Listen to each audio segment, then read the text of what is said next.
remove it from the heat and let it finish cooking. We're almost finished with our time. There's our time. Let's have a look. Just be careful when you lift the lid off, lift it away from your face. And you can see that our calamari is white, looking beautiful, so that should be lovely and tender as it cooks. What was blue before is now orange, so we're looking pretty good. So what we'll do now is pop the lid back on, turn the heat off, and set it aside. Now, if you're using an electric cooktop, it's best to actually move it away from the element, put it onto an element that is cold rather than hot. Otherwise it will continue to cook and you may end up with a burnt paella. And we'll just let that sit for another 5 minutes while we prepare our garnish for the dish. I'll just wipe all that around. Just little drips because the lid was larger. Now, I forgot to mention, if you are using pippies, then it's a good idea to actually, live pippies, pop them into to some water, cover them with water, and then put a little bit of salt in there, a good pinch of salt, and that will purge them of their sand. And they'll be much better to eat. There's nothing worse than a mouthful of sand. I'm just going to wash the lemon.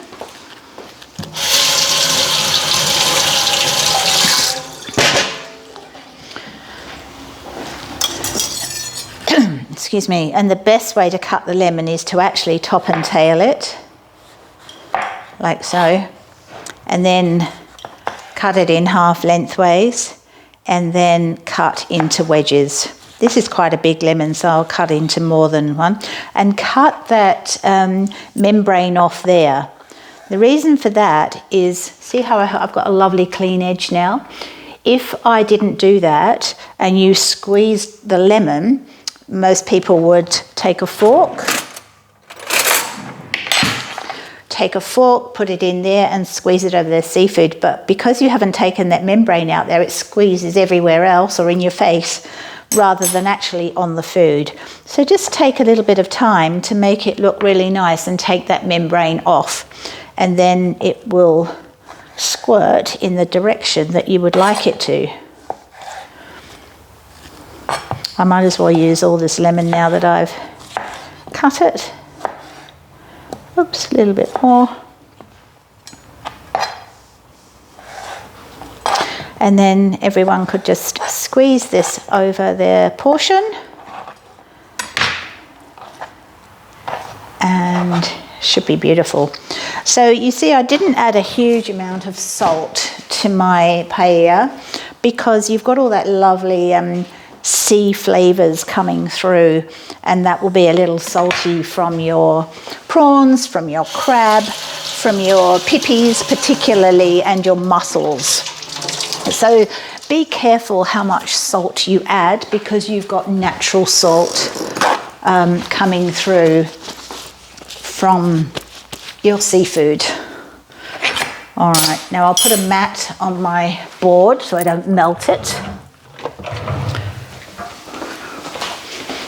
And let's have a look.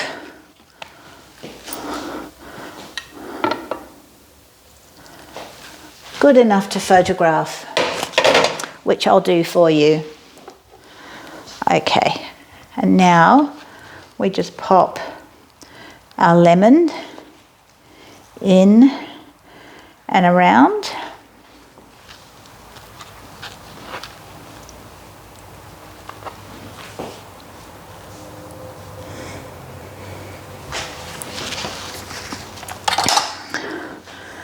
And then we'll just show you, and I'll just dig down in here, and you can see here that the rice is actually cooked. So just letting it rest that last 5 minutes, that little bit of stock there, you could leave it another 5 minutes and it will absorb that remaining stock. But there we have it, paella. I hope you all enjoy the flavours and the video. See you next time.